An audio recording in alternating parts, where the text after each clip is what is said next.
Hello दोस्तों, कैसे हैं आप लोग। उम्मीद करती हूँ आप सब ठीक होंगे। दोस्तों, आज की कहानी की लेखिका हैं शिप्पी नारंग।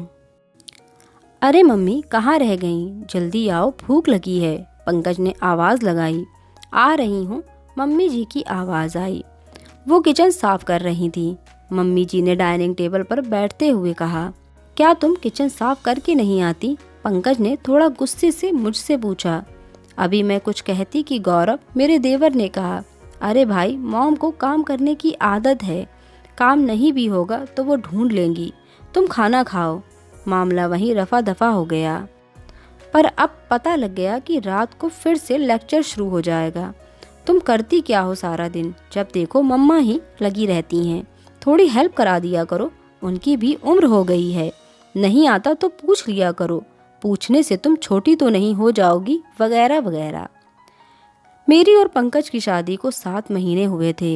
1-2 महीने तो यूं ही गुजर गए, पता ही नहीं चला। पर फिर घर की जिम्मेदारी उठाने लगी तो पता चलने लग गया कि लोगों के सामने तो मैं बेटी हूँ, पर मुझे तो अभी बहू का दर्जा भी नहीं मिला। घर में मुझे और पंकज को मिलाकर 6 लोग थे। सास ससुर, देवर गौरव और नंद सौम्या। सब काम के लिए कामवाली लगी हुई थी, जो बर्तन सफाई करके जाती थी, कपड़े मशीन में धुलते थे और डस्टिंग खुद करते थे। सुनने में लग रहा है ना, फिर दिक्कत क्या है? पर दिक्कत थी, और सबसे बड़ी दिक्कत थी मम्मी जी का दिखावा। मैंने नोट किया कि जब भी पंकज घर पर होते तो मम्मी जी 1 मिनट के लिए भी नहीं बैठती थीं। कभी किचन में लगे हुए बर्तनों को ही इधर उधर करने लग जाती, कभी कपड़ा लेकर डस्टिंग करने लग जाती, और कभी कुछ नहीं समझ आया तो मलाई से घी निकालने का काम शुरू हो जाता। जैसे ही पंकज अपने कमरे में जाते, सब कुछ वहीं रख कर अपने कमरे में चली जाती और समेटना मुझे पड़ता। घर में कोई मेहमान आने पर मैं नमस्ते करके हाल चाल पूछकर चाय पानी के लिए किचन में घुसती तो मम्मी जी पीछे पीछे आ जाती, स्नैक्स वगैरह निकालने लग जाती। मैं कहती कि मम्मी जी आप बैठिए, वहाँ मैं ले आऊँगी। तो जवाब आता, पापा और पंकज बैठे हैं वहाँ पर। मुझे अजीब लगता है कि अब दोनों का क्या काम, क्या मैं चाय भी नहीं बना सकती? पर जैसे ही मैं ट्रे उठाने लगती, मम्मी जी मेरे हाथ से ट्रे ले लेती और कहती, तुम किचन समेट लो और जल्दी से आ जाओ। अब अंदर जाकर डायलॉग मारा जाता कि थोड़ी ढीली है काम में, इसीलिए मुझे देखना ही पड़ता है। और बाद में मम्मी जी की वाहवाही शुरू हो जाती है, जिसकी शुरुआत हमेशा पंकज करते। मुझे लगता किया तो मैंने सब और शाबाशी उन्हें मिल रही है, पर तब ये नाटक समझ में नहीं आते थे। पंकज के ऑफिस जाने से पहले मैं सुबह 5:30 बजे उठकर किचन में आकर सब्जी दाल दोनों बनाती थी और नाश्ते की तैयारी भी कर लेती थी। गौरव और सौम्या भी लंच लेकर जाते थे, तो उनका भी लंच तैयार रहता था। 7 बजे तक मेरा काम खत्म हो जाता था, सिर्फ चपाती बनानी रह जाती थी। फिर मैं चाय बनाकर मम्मी पापा को देकर अपनी और पंकज की चाय कमरे में ले जाती। वहीं चाय पीते पीते मैं कमरा समेटती जाती और पंकज तैयार होते रहते। लेकिन जब तक मैं किचन में जाती, मम्मी जी किचन में घुस जाती और सबको आवाज़ें लगाना शुरू कर देती, आ जाओ, मैंने लंच पैक कर दिया है। गौरव और सौम्या तो कुछ ना कहते, पर पंकज शुरू हो जाते, अरे मम्मा, आप सुबह सुबह क्यों लग जाते हो? नेहा को करने दिया करो, आप आराम से उठा करो। और मम्मी जी का जवाब आता, कोई बात नहीं बेटा, कितना टाइम लगता है ये सब करने में, अब तो आदत हो गई है काम करने की, आराम तो मरने के बाद ही होगा। और पंकज का घूरना और मेरा सुलग जाना एक साथ होता था। पर धीरे धीरे सब समझ में आने लगा कि ये सब पंकज को दिखाने के लिए किया जाता है। यानी पंकज घर पर है तो 1 मिनट भी नहीं बैठना, और पंकज घर पर नहीं है तो पानी का गिलास भी नहीं उठाना।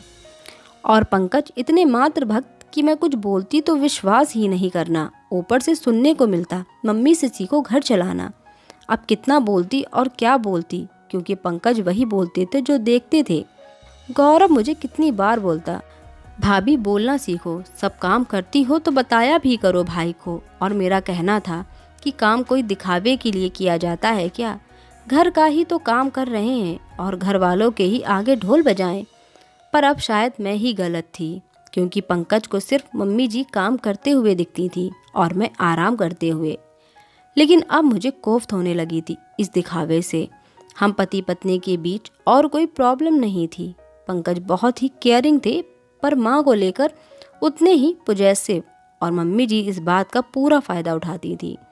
पानी अब सिर के ऊपर से गुजरने लगा था। रोज़ की वही मेरी और पंकज की किचकिच। मुझे लगने लगा था या तो मैं भी दिखाकर काम करना शुरू कर दूं या फिर पंकज को वास्तविकता से अवगत कराऊं। अगले दिन डिनर शुरू करने से पहले मैंने पंकज को बुलाया और कहा, देख लो, कुछ बाकी है करने को, सब कुछ साफ सुथरा और जगह पर है ना।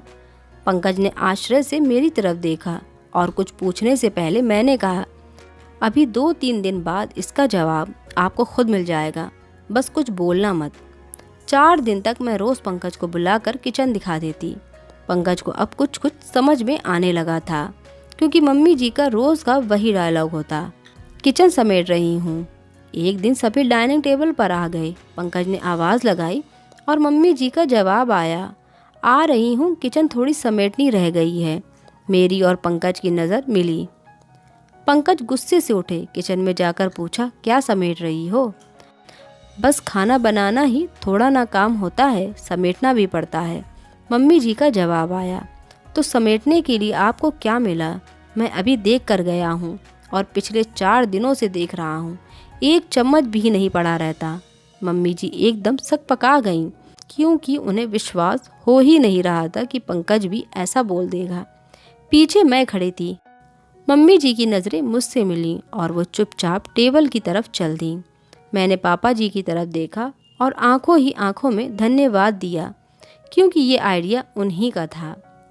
दोस्तों, अगर आपको ये कहानी पसंद आई हो तो प्लीज़ वीडियो को लाइक कीजिएगा और चैनल को ज़रूर सब्सक्राइब कीजिएगा। Thanks for watching.